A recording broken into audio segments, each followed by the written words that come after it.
안녕. 오늘 좀 재미있는 주제로 이야기해볼까 해. 칼국수, 수제비, 냉면을 인간의 성격으로 비유해서 이야기를 만들어 보려고 해.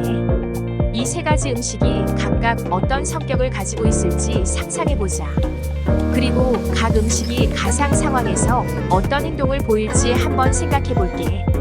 먼저 칼국수를 성격으로 비유해볼게요. 칼국수는 따뜻하고 사람을 편안하게 해주는 음식이니까 좀 더 내향적이고 따뜻한 성격을 가진 사람으로 생각할 수 있을 것 같아요. 이런 성격의 사람은 누군가가 필요할 때 조용히 옆에서 지지해주는 타입이에요. 첫 번째 상황. 친구가 중요한 일을 앞두고 긴장하고 있을 때 칼국수 같은 사람이라면 조용히 옆에서 함께 시간을 보내줄 거예요. 괜찮아. 넌 잘할 수 있어라며 따뜻한 말을 해주는 거죠. 이 사람은 다른 사람의 감정을 잘 이해하고 무조건적인 응원을 보내주는 타입이랍니다. 두 번째 상황. 팀 프로젝트를 할 때 칼국수 같은 사람은 자신의 역할을 묵묵히 수행하면서 팀원들이 어려워할 때마다 도움을 주려고 해요. 예를 들어 팀원이 어떤 문제로 어려움을 겪고 있다면 다가가서 이 부분은 내가 도와줄게라고 말하면서 부담을 덜어주려고 하겠죠. 다음은 수제비입니다. 수제비는 좀 더 유연하고 다재다능한 성격을 가진 사람으로 비유할 수 있어요.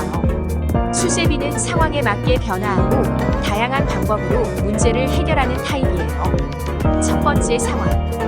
갑작스러운 변화가 있을 때 수제비 같은 사람은 당황하지 않고 그래, 이 상황도 해결할 수 있어 라며 빠르게 적응하고 방법을 찾아낼 거예요. 예를 들어 여행 계획이 갑자기 변경되더라도 새로운 계획을 즉석에서 만들어내는 그런 사람이라고 할 수 있겠죠. 두 번째 상황. 수제비 같은 사람은 다양한 아이디어를 가지고 있어요. 팀 브레인스토밍 시간에 이 사람은 이렇게 해보는 건 어때? 라며 아이디어를 막 쏟아낼 거예요. 팀원들이 여러 방안을 검토하고 싶어 할 때 이 사람의 아이디어가 큰 도움이 되겠죠. 마지막으로 냉면은 시원하고 쿨한 성격을 가진 사람으로 비유할 수 있어요. 냉면은 감정을 잘 드러내지 않고 논리적이고 이성적인 판단을 중시하는 타입이에요. 첫 번째 상황. 어려운 결정이 필요할 때 냉면 같은 사람은 감정에 휘둘리지 않고 이건 이렇게 해결하는 게 가장 합리적이야라며 명확한 결정을 내릴 거예요. 감정이 복잡한 상황에서도 냉정하게 판단할 수 있는 사람이죠. 두 번째 상황. 문제가 발생했을 때 냉면 같은 사람은 차분하게 문제를 분석하고 우선 원인을 찾아보자라며 체계적으로 접근할 거예요. 감정적인 동요 없이 문제를 해결하려는 성향이 강하죠. 물론 이렇게 음식으로 성격을 비유해봤지만 모든 사람이 이런 특성을 완전히 갖고 있는 건 아니에요. 사람마다 다양한 면모가 있고 상황에 따라 행동 이후로는 각 음식이 성격과 행동을 더 구체적으로 엮어 이야기해 볼게요. 세 번째 상황. 추가로 직장에서의 상황을 생각해 볼게요. 칼국수 같은 사람은 새로운 업무가 주어질 때 내가 부족할지 모르지만 노력해 볼게요 라며 책임감을 가지고 차분히 일을 수행해 나갈 거예요.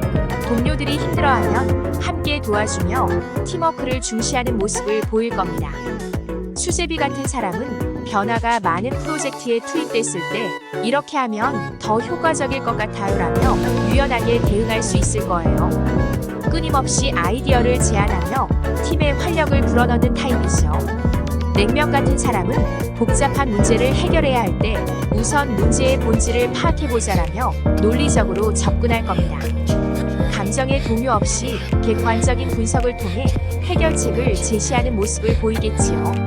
이렇게 칼국수, 수제비, 냉면의 성격을 비유해서 이야기를 해봤는데요. 성격을 음식에 비유하는 건 재미있는 접근일 수 있지만 실제 사람을 이렇게 단순히 정의하는 건 위험해요. 사람은 주어진 상황이나 환경에 따라 다르게 행동할 수 있고 여러 성격의 종합체이기도 하니까요. 그러니 이런 비유는 재미로 받아들이되 너무 심각하게 받아들이지 않는 것이 중요해요. 세 번째 상황. 추가로 직장에서의 상황을 생각해 볼게요. 칼국수 같은 사람은 새로운 업무가 주어질 때 내가 부족할지 모르지만 노력해 볼게요 라며 책임감을 가지고 차분히 일을 수행해 나갈 거예요. 동료들이 힘들어하면 함께 도와주며 팀워크를 중시하는 모습을 보일 겁니다. 수제비 같은 사람은 변화가 많은 프로젝트에 투입됐을 때 이렇게 하면 더 효과적일 것 같아요 라며 유연하게 대응할 수 있을 거예요. 끊임없이 아이디어를 제안하며 팀의 활력을 불어넣는 타입이죠. 냉면 같은 사람은 복잡한 문제를 해결해야 할 때 우선 문제의 본질을 파악해보자라며 논리적으로 접근할 겁니다.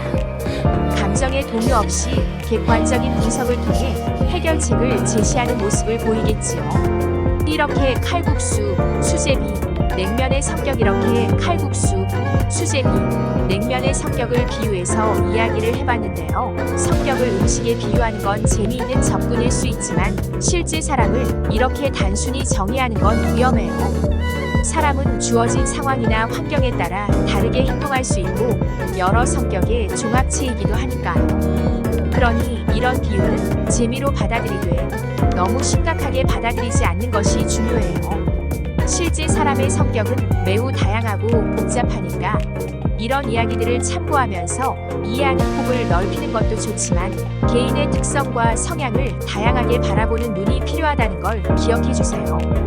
어떤 상황에서는 냉면 같은 사람도 감정적인 면모를 보일 수 있고 칼국수 같은 사람도 필요한 경우 단호하게 결정을 내릴 수도 있답니다. 재미있었나요?